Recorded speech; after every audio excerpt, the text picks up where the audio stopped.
अच्छा जी, एक बड़ी खतरनाक किस्म की खबर गुजरी, इसके ऊपर मैंने ट्वीट भी किया और ये जरूरी है कि इसके ऊपर हम बात करते रहें। एक आर्गुमेंट दिया जाता है, मैं फिर आपको बताऊं, इसका मतलब ये लेफ्ट और राइट का चक्कर नहीं है, ये ह्यूमन राइट्स का चक्कर है और आपको इसके ऊपर बिल्कुल न्यूट्रल होकर बात करनी पड़ेगी। हमारा बंदा मारा गया, उनका बंदा मार दिया, ये लॉजिक नहीं चलेगी। जैसा कि आपको पता है, भक्त मुझे बड़ी गालियां देते हैं कि जब भक्त इस तरह की हरकतें करते हैं मुसलमानों के ऊपर, मैं उनके हक में उनके खिलाफ आवाज उठाता हूँ, जिसकी वजह से भक्त गालियां देते हैं। ठीक है, भक्तों को इसलिए हम अक्सर तो मैं जानबूझ के वो डालता हूँ वीडियो, ताकि भक्त फिल्ट्रेशन सिस्टम के थ्रू निकलते रहे भाई।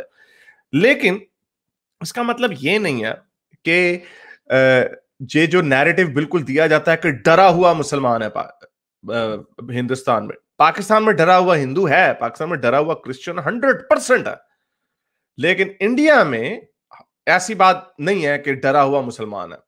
ठीक है, मैं इसको मानता हूं कि बहुत सारा जुल्म होता है इंडिया में मुसलमानों के साथ, लेकिन बहुत सारा वैसा ही जुल्म हिंदुओं के साथ भी होता है। शायद थोड़ा सा कम होता है क्योंकि वो थोड़े मेजोरिटी में है और हिंदू राष्ट्र, बीजेपी पावर में, आरएसएस वगैरह, इसकी वजह से वहां पे हिंदू नेशनलिज्म बढ़ रहा है, जिसकी वजह से मुसलमानों को अब पिटाई हो रही है। लेकिन ये नहीं कहा जा सकता कि भाई मोमिनीन से बेचारे बिल्कुल डरा हुआ मुसलमान, ये स्लोगन कभी नहीं चला। अब ये देखें कितनी एक बड़ी दिल दहला देने वाली गंदी खबर गुजरी नजर से मेरे, और इसको जो इंडिया का लिबरल, मैंने इसको ढूंढने की कोशिश की, मुझे क्विंट और एनडीटीवी में कहीं इसकी खबर नहीं मिली। शायद अब आ गई हो, लेकिन आज से 2-3 दिन पहले जब मैं रिसर्च कर रहा था मुझे नहीं मिल रही थी। मुझे सिर्फ ऑप इंडिया मिल रहा था, और मुझे दूसरे और ये भी खैर एक अजीब सी बात है कि मुझे फिर ऑप ऑप इंडिया को ही ऑप करना पड़ा। मुझे और किसी इंडियन लेफ्ट लिबरल की ये खबर नहीं मिली कि एक 14 साल का बच्चा, हिंदू लड़का, उसको बड़ी बेरहमी से कत्ल कर दिया गया। उसका कसूर क्या था? उसने एक मुसलमान लड़की से स्कूल में दोस्ती कर ली और उसको मोबाइल फोन दे दिया, और डेटिंग डूटिंग के चक्कर में उसने कहा चलो सेक्सटिंग करेंगे। लड़के लड़कियां बचपन में इस साल की यही हरकतें करते हैं ना, टीनेजर जो होते हैं। खैर 14 is very too young, but ये चीजें होती हैं। तो उसके चाचे ने मिलके उसको मार दिया। तो ये इसकी खबर बड़ी, और उसकी बेचारे की बॉडी तकरीबन कुछ हफ्तों बाद समुंदर में दरिया में तैरती हुई मिली। तो 14 साल का बच्चा, उसको मार दिया गया, कत्ल कर दिया गया, उसकी बॉडी को फेंक दिया गया भीमा रिवर में, कर्नाटका के। और उसकी वजह ये थी, उसकी एक लड़की से दोस्ती थी। अकॉर्डिंग टू रिपोर्ट्स, 14 साल का बच्चा क्लास 9 का स्टूडेंट था और उसकी 14 साल की बच्ची के साथ एक दोस्ती होगी जो उसके मोहल्ले में रहती थी। ये 27 फरवरी को रिपोर्ट किया गया कि बच्चा गुम हो गया। फिर उसकी डेड बॉडी मिली भीमा रिवर से कुछ किलोमीटर दूर। पुलिस के मुताबिक बच्चे की नाक और उसके प्राइवेट पार्ट्स जो है वो काट दिए गए थे। महे और स्वर राज्य जो अंकल था लड़के का, उसने कहा कि महेश 22 फरवरी को घर से बाहर गया और उसने कहा कि मैं मंदिर जा रहा हूं और अभी आ जाऊंगा 15 मिनट में। फैमिली को बाद में पता चला कि महेश ने एक लड़की से दोस्ती कर ली थी, मुसलमान लड़की से। उसकी the friend of the disease boy also said the Mahesh had gifted, और उसने ये भी कहा कि उसने मोबाइल फोन दिया था लड़की को। लड़की की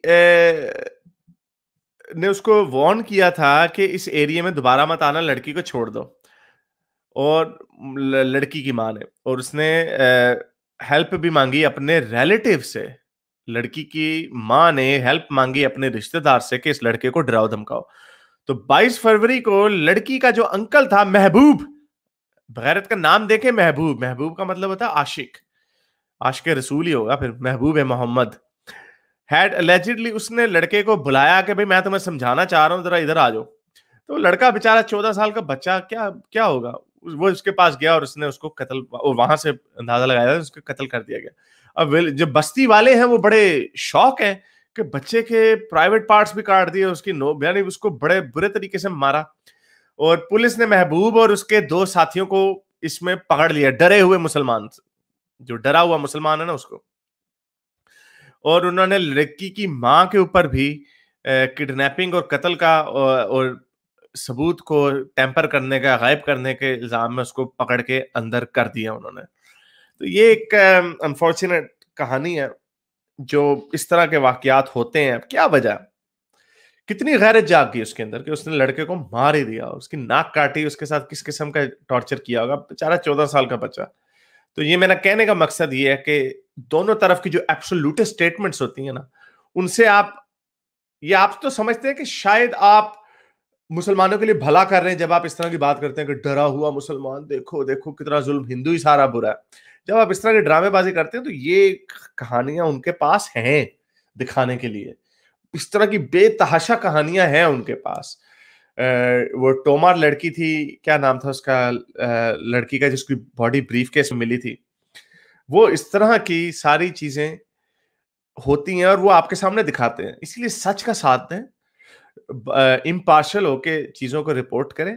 मुसलमानों के साथ जुल्म होता है, लेकिन मुसलमान भी जुल्म करते हैं। हिंदू भक्त जो चीखे मारते हैं, उनके पास सबूत है इस तरह के। और मीडिया, जैसे मैंने आपको बताया, और किसी मीडिया ने इस स्टोरी को कवर ही नहीं किया। इससे उनकी जो न्यूट्रलिटी है वो क्वेश्चन में आती है। इससे उनको पता चलता है कि भाई अच्छा, इनका एजेंडा है। अब हमें बड़ा मुश्किल काम होता, और मुझे ये इसलिए मैंने भी खबर, इसलिए निकिता टोमार उस लड़की का नाम था। तो इस तरह की हरकतें ये करते हैं, और ये आपको बड़ा इम्पार्शियल होकर इसके ऊपर बहस करनी पड़ेगी, वरना कोई नहीं मानेगा। रिंकू शर्मा की भी कहानी अभी आपके सामने है, उसको भी डरे हुए मुसलमान ने मारा। तो प्लीज इस तरह की हरकतें मत करें। इस आग में सब जलेंगे, एब्सोल्युटली इस आग में सब जलेंगे। ये हुआ अब ये है कि ये बदमाशी मुसलमान बड़े अरसे से करते चले आ रहे थे, और अब इनको सामने इनका पाला बदमाशों के साथ पड़ गया। अब उधर से भी बदमाशी चल रही है, और ऑब्वियसली मैं इसको कंडोन नहीं कर सकता कि उधर से सही हो रहा है, जो गंगादीन लिख रहा है कि बंदूक उठा लो वगैरह वगैरह। मैं इस तरह की बात नहीं कर सकता, लेकिन ये होगा जरूर, क्योंकि ये ह्यूमन नेचर है। जब आप किसी के ऊपर जुल्म करेंगे, उठाएंगे। मुझे तो हैरत होती है कि पाकिस्तान के हिंदू क्रिश्चियन भी उठाएंगे, वो भी करेंगे कुछ, लेकिन वो भी बड़े कमजोर हैं बेचारे। उनके साथ पाकिस्तान के लिबरल अभी मिले नहीं। जिस दिन पाकिस्तान के लिबरल उनके लिए साथ मिल गए, तो ये बड़ा बुरा होना है इनके साथ। मेरे इस नेक काम को जारी रखने के लिए मुझे पेपैल या पेट्रियन पे जरूर सपोर्ट कीजिए, ताकि मैं अपना पैगाम ज्यादा से ज्यादा लोगों तक पहुंचा सकूं।